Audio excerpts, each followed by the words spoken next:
Che con dolore vi informiamo che il Papa Emerito Benedetto XVI è deceduto questa mattina alle ore 9:34 nel monastero Mater Ecclesiae in Vaticano.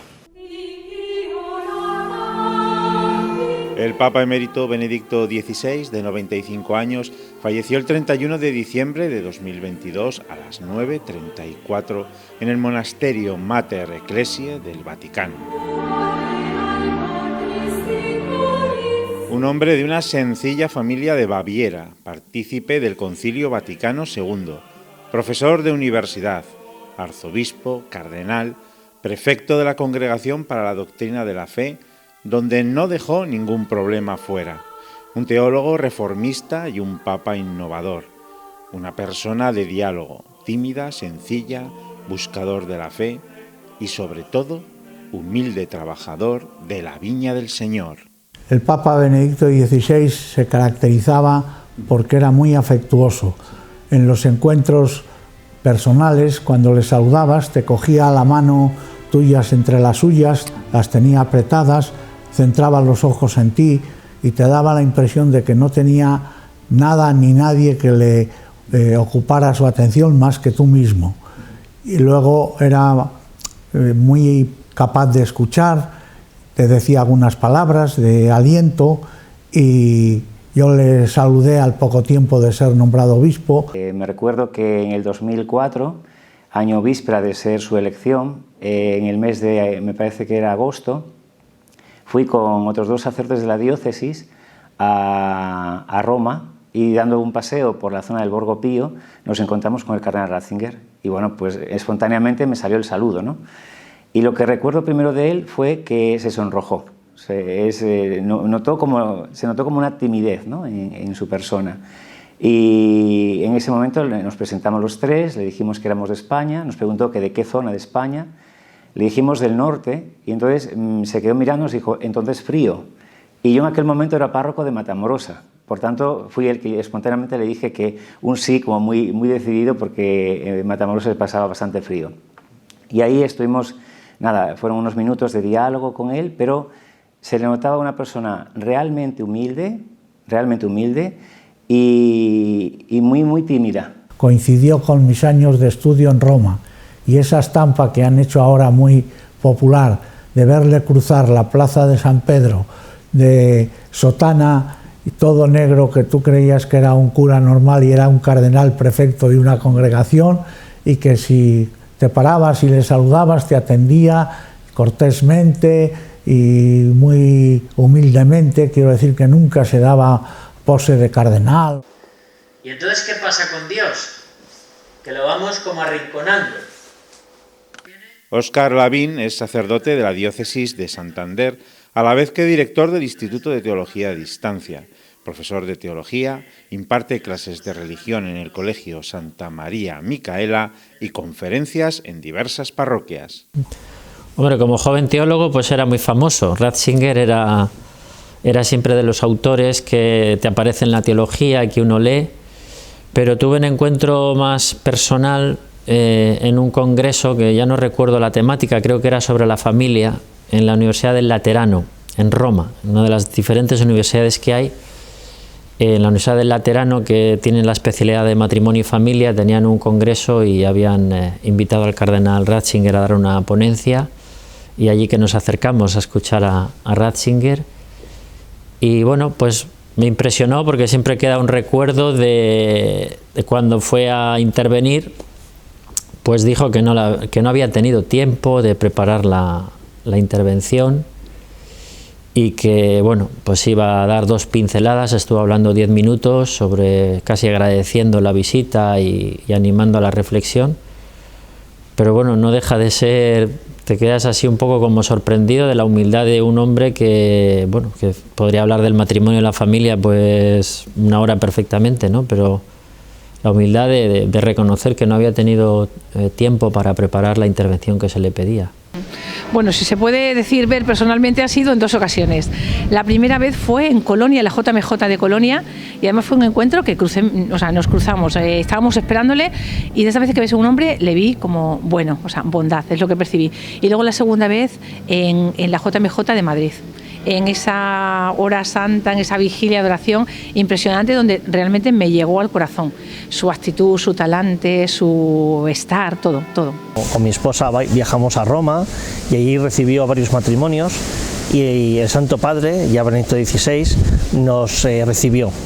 El encuentro evidentemente no fue rápido porque saludaba a muchas parejas, pero con nosotros podemos decir que tuvo un momento muy especial, porque iba pasando y cuando a medida que se iba acercando vio a Cristina con la mantilla, se cerró y dijo ¡ah, española! Y entonces vino con nosotros como una exhalación y ahí se quedó con nosotros en 3 largos y eternos minutos, no nos soltaba. Nos daba ánimos, espíritu, cercanía por la familia que comenzábamos y sobre todo nos mostró el cariño inmenso que tenía por España. Este momento, esto es algo que es esencial, es único, es una vivencia que muy pocas personas tienen, pero que también en nuestro hogar nos marcó. La fede è amore e perciò crea poesía e crea música. Para Conchi Castro, Josefina Trinitaria y delegada de enseñanza de la Diócesis de Santander, como otros muchos, tuvo un antes y un después en su opinión sobre el cardenal Ratzinger. Bueno, pues una visión que ha ido cambiando con el tiempo, ¿eh? Cuando yo estudiaba en Salamanca, en la Pontificia, pues Ratzinger era el prefecto de la fe, entonces era un poco temido, los medios de comunicación tampoco le ponían muy afable y como muy radical y muy tajante en aceptar nuevas teorías, nuevas visiones de la vida. Entonces una persona que es joven, que tiene profesores que a lo mejor en algún momento han sido cuestionados también, pues duda un poco, dice, bueno, este hombre tal, pero esa visión cambió completamente, ¿eh? Bueno, también sus escritos desde luego siempre han sido una claridad impresionante, yo he leído de él cuando he estudiado teología y bueno, una lucidez increíbles. Y luego mi visión cambió. Y ha cambiado cuando le nombraron papa y descubrí otro Benedicto diferente al que yo conocía, el intelectual, completamente diferente.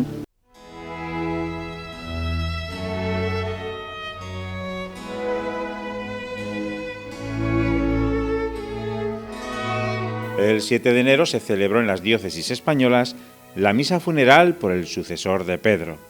La Catedral de Santander acogió una multitud de fieles que querían despedirse de un pontífice sencillo y profundo, a caballo entre la tradición y la reforma. Pues Benedicto XVI, antes de ser papa, fue prefecto de la Congregación de la Fe y entonces ayudó mucho, como un gran teólogo que era y muy conocedor de los problemas y teológicos, pues le ayudó mucho a Juan Pablo II y él recibió una herencia que de alguna manera también había que administrar. Entonces era un hombre muy preparado, pero ha tenido siempre un poco como 2 cualidades. Una que es que los escritos, siendo profundos, eran asequibles. Hay otros teólogos alemanes que sobre todo son oscuros, hay que leerles varias veces para poder hacerte idea de lo que quieren decir. A Benedicto XVI, al cardenal Ratzinger, se le leía pues con cierta facilidad porque era un hombre que además de escribir literariamente bien, pues no era tan complicado como otros teólogos alemanes. Bueno, yo creo que es un pensamiento que ha tenido que navegar en una historia muy difícil de la Iglesia, en una crisis del concilio, del posconcilio, y yo creo que es un hombre que ha intentado estar en una vía media entre la reforma y la tradición, y la conservación de la tradición. Una cosa que a veces no es fácil de entender, porque no se apuntó ni a las reformas por las reformas, lo que llamamos el reformismo, ni se apuntó a la tradición, a encerrar la Iglesia en unos castillos, unas paredes fuertes ante todo el embate de la cultura moderna, ¿no? Fue un hombre profundamente moderno y profundamente creyente. Entonces intentó transmitir la fe de siempre en un mundo moderno sin caer en los extremos, ¿no? Por eso de ahí su incomprensión, de ahí a veces sus etiquetas que le han puesto, un primer Ratzinger reformador, abierto, un segundo Ratzinger más conservador por el miedo al posconcilio. Estuvo en el medio de los extremos, ¿no? Y siempre con una gran pasión por la verdad. Para Benedicto XVI, la verdad resplandece en el diálogo, y así lo demostró en su pontificado con sencillez y humildad. Benedicto XVI se le entiende desde su profundidad teológica y al mismo tiempo desde su humildad como persona.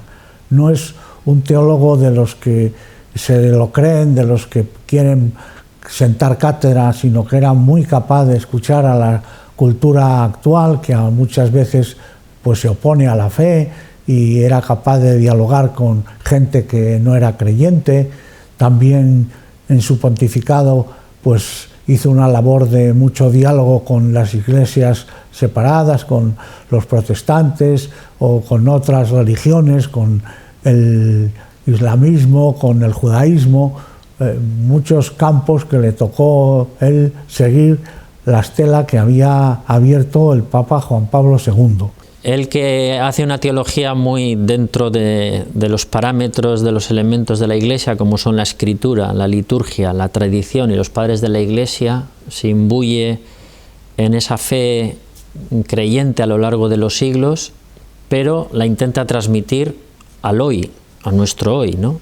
Por eso tuvo un talante siempre muy abierto, ha dialogado después con todos los filósofos ateos y nihilistas de Italia, de Arcadis y demás.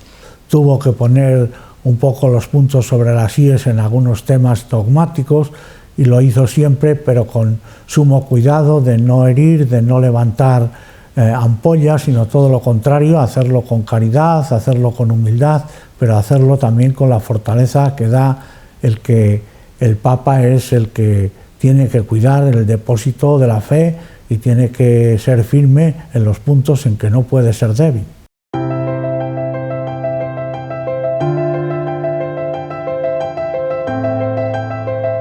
El Papa realizó 24 viajes apostólicos internacionales. Juan Carlos Velarde, sacerdote de la diócesis de Santander, párroco de las iglesias de Miengo y cronista de Vatican News en los viajes apostólicos del Papa desde hace 18 años, ha acompañado al Papa Benedicto XVI con sus crónicas durante los 8 años de su pontificado. Yo me recuerdo que en cantidad de homilías o mensajes en los 24 viajes apostólicos que tuvo, tenía la capacidad de dar la idea general al principio y desentrañarla con una sencillez que era impresionante. Es decir, seguir sus mensajes, seguir sus homilías. Yo me recuerdo, por ejemplo, su viaje apostólico a México, donde había cantidad de personas sencillas que muchos de ellos no habían podido ir ni a la escuela, eran capaces de entender bien a Benedicto XVI, porque tenía esa capacidad de bajar el mensaje del Evangelio a la tierra. Y con esa altura intelectual, pues la verdad que lo hacía espectacularmente. Todo en nuestra vida puede cambiar si nos dejamos moldear por el Dios que se convierte en cuerpo entregado y sangre derramada por nosotros. Con sorpresa de muchos, introdujo la adoración eucarística nada menos que en las Jornadas Mundiales de la Juventud, en Alemania y en Madrid. Adorar al Dios de Jesucristo, hecho pan partido por amor, es el remedio más válido y radical contra las idolatrías de ayer y de hoy. Cuando veo la grandeza de tu dulce amor y compruebo la pureza. La JMJ, porque para él era un reto. Es decir, llegar a la primera Jornada Mundial de la Juventud de su vida, un hombre que procedía del mundo de los libros. Recordemos que es un hombre tan intelectual que hacer frente a 1,5 millones de jóvenes, un libro no te da problema. En tal caso, quitarlo de una estantería, cambiarlo a otra y después limpiar el polvo y no te da más que hacer. Pero tienes delante a 1,5 millones de jóvenes que te quieren escuchar, que te reconocen como el sucesor de Pedro. Yo creo que ahí el Papa Benedicto XVI dio una lección de quién es él en verdad. Muchas veces se le juzgaba como lejano. Yo, de verdad os digo, nunca lo descubrí como una persona lejana, sino, como he dicho hace un momento, una persona tímida. El encuentro de Valencia pues fue algo bueno, súper gozoso. Fue un encuentro que creo que en los que estuvimos recordamos pues la cercanía, también veíamos como que era la última venida de Benedicto XVI a España y por tanto como que no le queríamos dejar marchar, y a mí yo lo recuerdo como un momento muy gozoso, porque tantas familias alrededor, tanta sintonía, todo parecía que había una naturalidad en el fondo, ¿no? Una visita a uno de los países de los 24 viajes apostólicos, en el que visitó un hospital con niños con cáncer. Claro, para mí es, como para muchísimas personas, es una situación realmente dura, ¿no? Malo en un adulto, pero en un niño todavía peor, ¿no? Y los abrazos que daba a cada niño, a mí me llegó a emocionar. O sea, estaba ante el micrófono y se pasa mal, porque cuando estamos en la calle, si nos tenemos que emocionar, nos emocionamos, pero ante un micrófono tienes que hacer el doble salto mortal para intentar no emocionarte. Pero esos abrazos hablaban por sí solos. El Papa Ratzinger ha producido una obra literaria, pastoral, teológica, eclesial ejemplar.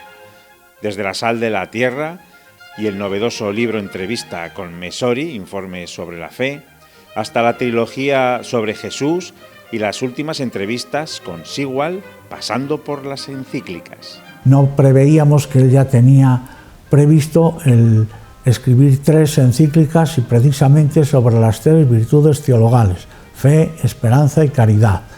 La caridad, sobre todo, es la que él ha resaltado muchísimo y se ha encargado mucho de difundir que Dios es amor, que si hay que resumirlo todo en una palabra, y él estaba muy especializado en decir mucho en pocas palabras, pues se puede resumir diciendo esto, que el amor es la característica principal de Dios, un Dios cercano, un Dios amigo, un Dios que nos acompaña.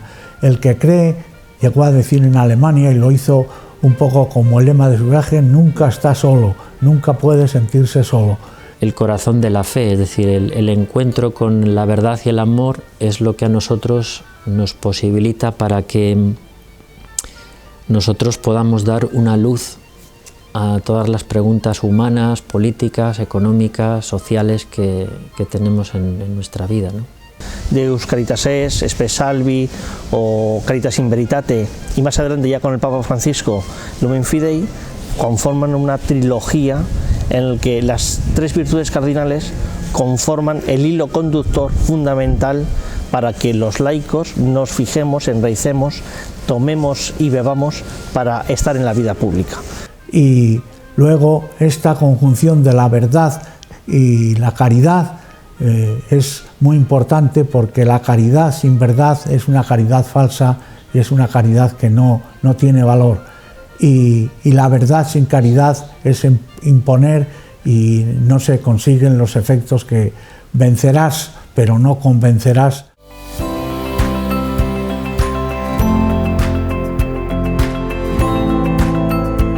Creo que los dos buscan la verdad por encima de todo, pero claro, no es lo mismo un papa del siglo XX, de pleno siglo XX, y un papa alemán que un papa sudamericano. Es que simplemente la trayectoria de cada uno es diferente, por tanto no puede ser nunca comparables, no.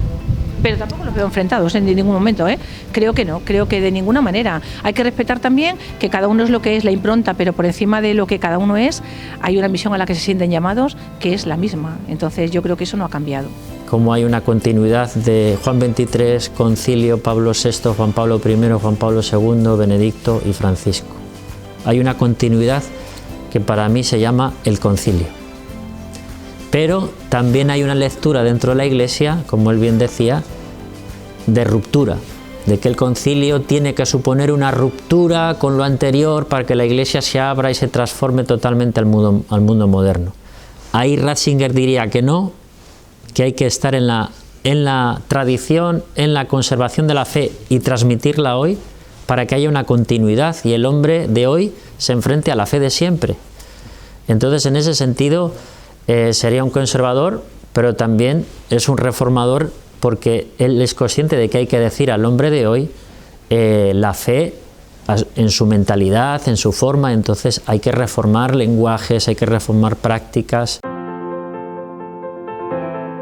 La prensa, los medios de comunicación han ejercido sobre los ciudadanos y sobre los fieles una notable influencia en nuestra forma de ver el papado y la Iglesia en general. Pero siempre que un papa habla, sea el Papa Benedicto, sea el Papa Francisco, sea Juan Pablo II, siempre hay como determinadas situaciones o movimientos que están buscando esa palabra, esa puntilla, ¿no?, donde poder estropear el mensaje, cuando realmente pues ninguno de los papas lógicamente tiene el deseo de crear ninguna tensión, sino todo lo contrario, ¿no?, de unir.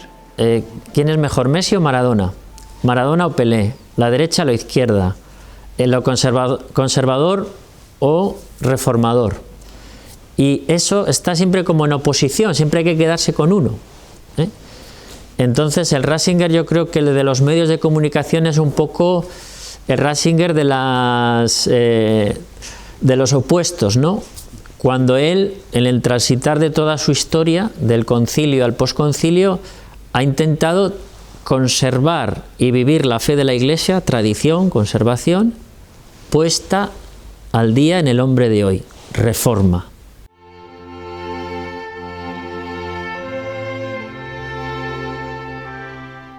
Benedicto XVI priorizó las víctimas, las escuchó, pidió perdón, las facilitó ayuda médica, espiritual y económica según cada caso. En la Iglesia también católica pues ha habido algunos temas que surgieron ya en su tiempo de prefecto de la Congregación de la Fe, pero que desde luego fue él el que los abordó de una manera también muy firme. En el tema de los abusos de menores por parte de eclesiásticos, pues él fue el que primero sentó el principio de tolerancia cero y que estos temas pues que no prescriben y que hay que tener sobre todo en los ojos a las víctimas y acompañarlas y comprenderlas y saber que han sufrido mucho. Todo eso lo inició con mucha decisión el Papa Benedicto. Qua propter bene consus pontes huius actus plena libertate declaro, me ministerio episcopi Rome, successore Sancti Petri, vi permanens cardinalium, die 11 aprilis bis 1015 commissum, renunciare iter da die 28 februari bis 1013. Benedicto asumió su fragilidad y responsabilidad. A mí me hizo emocionarme, porque no tenemos nadie, ninguna sospecha, solamente las personas que viven en su entorno, ¿no? Y muy contadas personas sabían que el Papa había decidido la renuncia. Al principio me sentí huérfano, es una sensación de qué ha pasado, por qué motivo, y ya cuando lo escuchas y te dice que por motivos de edad y de salud él no se ve pues con la fuerza necesaria para hacer frente a los desafíos que tiene en ese momento la Iglesia. Recordemos que un desafío importante fue el tema de los abusos a menores. Él, como yo digo a veces, levantó la alfombra. Claro, cuando ve una situación como esa, su salud, su edad, pues dice, yo así no puedo. Y a mí me gustó el gesto de amor a la Iglesia, es decir, porque la amo, yo me tengo que apartar. Sí, la renuncia es un acto revolucionario, es un acto que va a cambiar dentro de la visión del papado. Por ejemplo, un hombre muy valiente, me llamó mucho la atención cuando puso su renuncia. No había precedentes y cómo asumió la debilidad y saber que, bueno, que a lo mejor los tiempos nuevos requerían otras fuerzas.